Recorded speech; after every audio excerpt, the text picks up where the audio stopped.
Hey everyone, thanks for tuning in as always. So time to do another video.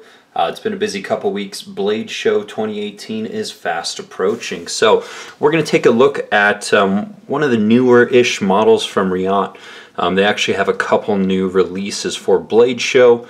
So I don't know if this one counts as the newest, but newer-ish. So this is the Reate Starboy, and it is a collaboration with Toshiba, and you will see his logo right here. Ships with a pouch. I've shown you guys that many times before. You're probably not interested. So one of the other videos that I just did was in regard to the Reate Baby Machine, also a Toshi collaboration. And we'll go through the specs, overall impressions, and details, but two Toshi releases, both in the same size range, both pretty much at the same time. And let me go ahead and reach over and grab one other Toshi design, which is the Fuchsia here. It was Reate's first integral folder, as I recall.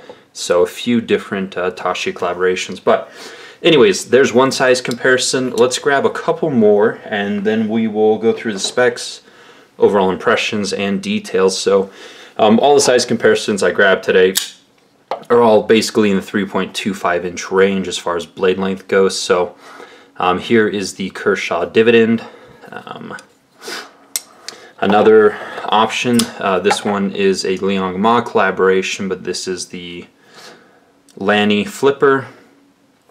One that perhaps a lot of you guys might have is the Mass Drop Gent. So a little bit smaller, but hopefully that's a decent size comparison. A couple more just for giggles. Reate Wave. Kind of an underrated knife here, but I still have mine, still like it quite a bit. Video upcoming. This is the Adam Purvis Primordial, and then another option is going to be the Zero Tolerance 0609. So anyways, quite a few size comparisons, quite a few different options there in that size range. As far as the specifics on this knife, blade length 3.25, handle length 4.25, overall 7.5 inches. Cutting edge is 3 inches. Thickness behind the edge is 0.029 inches, and again the para 2 is 0.025. The blade, or the knife as a whole, weighs 4.23 ounces on my scale, and it does run a ceramic bearing, ceramic detent, flipper, super smooth, and price for the hand rub version is about $335. They've got normal versions running about $320, and then they have some ones with Damasteel, you know, like the Damasteel, like the Lanny Flipper here, and those ones I think were in the 4 somethings. I don't recall off the top of my head. You can always go to, you know, the various retailers to check them out, like Blade HQ and such. Anyway, so those are, I think, all the specs. On this one, blade steel is RWL 34.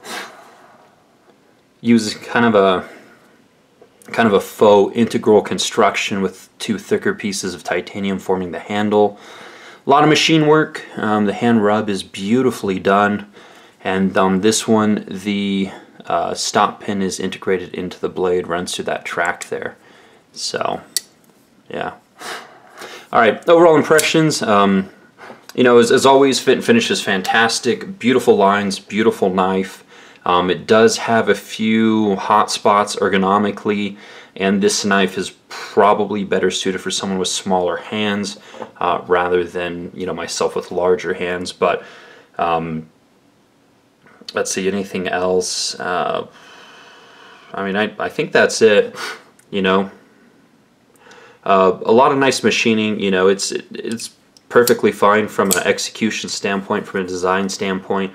You know, again, maybe those smaller hands. So let's go through it in a bit more detail, and I'll kind of lay out what I'm talking about here, but start out with the blade. One of the nicer hand rubs that I've seen, one of the problems that you end up with in hand rubs if people don't do them correctly is the transition from the flats to your bevels look very blurred. You know, there's not really kind of a crisp look to it. This one, even though it's hand rubbed, still has pretty definitive transitions between the flats and the swedge and the primary bevels and so forth. Secondary bevel is perfect throughout. Beautiful edge. It's consistent on both sides. So no jimping on this one. There's kind of a landing up top for your thumb, and the edges have been chamfered and milled, so there's no hot spots there for the thumb. The forward portion of kind of this clip point style blade, which I think it's a beautiful blade shape. I really like this blade shape. Almost reminiscent of the Spyderco Navaja, and I love that knife. So anyways, we have 90 degrees here kind of on the transition down into the clip point part of the blade, but you know, typically you're not going to reach that far forward, although on this one you could if your hand size dictates. So anyways, that's the blade for the most part. I already showed you guys how the stop pin works. Flipper tab, no jimping. Tashi typically does that transition from the frame to the flipper tab, so you know, it's fairly easy to get your hand or your finger on it. Action, fantastic. As I mentioned with the Baby Machine, these two new Reate knives are so damn smooth from the factory, we'll call it. It feels like the knife has been completely broken in. You know, like I'll get it at this level of smoothness after weeks. Disassembly, cleaning, better lubricant, so on and so forth.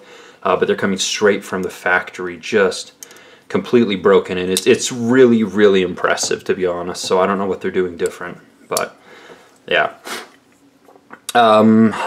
Pivot, just your standard Torx. I think this was a T8, you know, nothing exotic or crazy, but certainly works.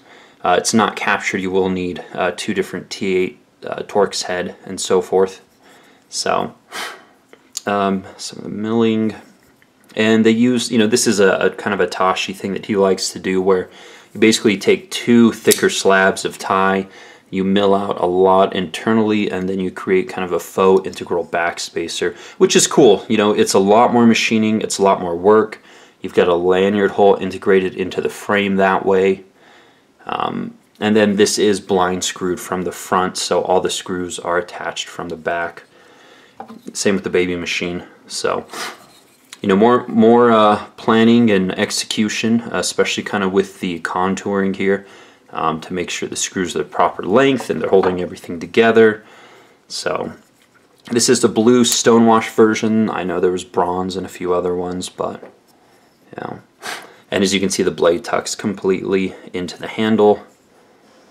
Kind of an interesting swedge there. Can't get your finger near the tip, and can't get your finger anywhere near an exposed edge on this knife at all. So yeah, that's why, you know, you have, and it's got a sharpening notch too, but then, you know, again, that also serves to, when you close it, keep you away from any sharpened portions. So well thought out, a lot of nice detail. Pocket clip, beautiful. From a design standpoint, you can see that the line here that goes through is incorporated into the pocket clip, so nice symmetry, but it works very well. Now, from an ergonomic standpoint, there are a couple hot spots, namely this edge right here.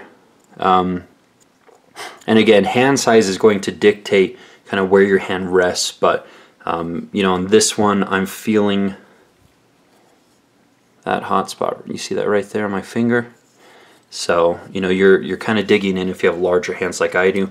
With my XL hands, XL glove size, you know, I'm maxing this thing out. So, you know, I think with potentially smaller hands, you wouldn't be so far forward to where your finger's digging into this, but, you know, hard to say. With smaller hands, maybe you'd experience other hot spots that I don't. So it just dictates so much by hand size as far as how comfortable something is in the hand. And you know, I guess if my hands were different sizes, perhaps that'd be more useful for, you know, making videos about knives. But again, so anyways, if you've got a different hand size than I do, and you find someone that owns one, you know, definitely talk to them about how it fits in their hands. So beautiful execution, beautiful fit and finish. Ergonomically, you know, and perhaps even aesthetically, I think I find the Baby Machine a more compelling option.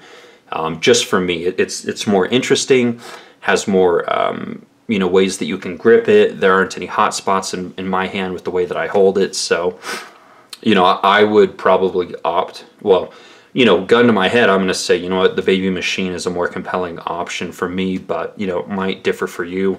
You know, at 4.23 ounces, this thing isn't super light to where I'd call it maybe a gentleman's carry, but it kind of is in that realm of, you know, certainly an overbuilt gentleman's carry. So anyways, a big fan of Tashi's work. I think his designs are beautiful.